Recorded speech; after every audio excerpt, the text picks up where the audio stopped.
नमस्कार मंडळी, स्वागत आहे तुमचे आपल्या यूट्यूब चॅनलवर। आज आपण बोलणार आहोत सर्वांची लाडकी अभिनेत्री प्रिया मराठे हिच्याबद्दल। प्रिया मराठे यांनी 31 ऑगस्ट 2025 रोजी सकाळी 4 वाजता वयाच्या 38व्या वर्षी शेवटचा श्वास घेतला। सुबोध भावे यांची चुलत बहीण आणि शांतनू मोघे यांची या पत्नी होत्या। प्रिया मराठे यांनी आतापर्यंत अनेक हिंदी आणि मराठी मालिकांमध्ये काम केलेले आहे। त्या त्यांच्या खलनायिका भूमिकेसाठी प्रसिद्ध होत्या। त्यांनी हिंदी मालिकांमध्ये सुद्धा काम केलेले आहे, त्या नाटकांमध्ये सुद्धा काम करत होत्या। हिंदी मालिका म्हणजेच एकता कपूरची पवित्र रिश्ता या मालिकेमध्ये त्या होत्या।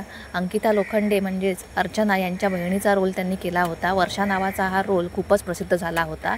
त्यांनी सुशांत सिंग राजपूतसोबत सुद्धा काम केले होते। वर्षा हा त्यांचा रोल खूपच प्रसिद्ध झाला होता। तसेच मराठी सिरियल तू तिथे मी या सिरियलमधून त्या भेटीस आलेल्या होत्या। झी मराठ्यावरच्या या सिरियलमध्ये त्यांनी प्रिया नावाचाच रोल केलेला होता। तो खलनायिकाचा रोल होता, तो खूपच प्रसिद्ध झालेला होता। त्यांची शेवटची मालिका म्हणजे तू भेटशी नव्याने या मालिकेमध्ये सुद्धा त्यांनी खलनायिकेचा रोल केलेला होता, तो सुद्धा खूपच प्रसिद्ध झालेला होता। अशा या गोड हास्याच्या अभिनेत्रीला तिच्या मैत्रिणी वेडे म्हणून हाक मारायच्या।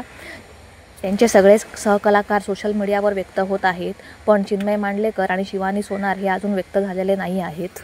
त्यांच्या सोशल मीडियावर प्रिया मॅडमच्या बाबतीत कुठलीही पोस्ट दिसून आलेली नाही। अशा या गोड अभिनेत्रीला आमच्या चॅनलकडून भावपूर्ण श्रद्धांजली। तू भेटशील का आम्हाला नव्याने? व्हिडिओ आवडल्यास लाईक करा, शेअर करा, सबस्क्राईब करा।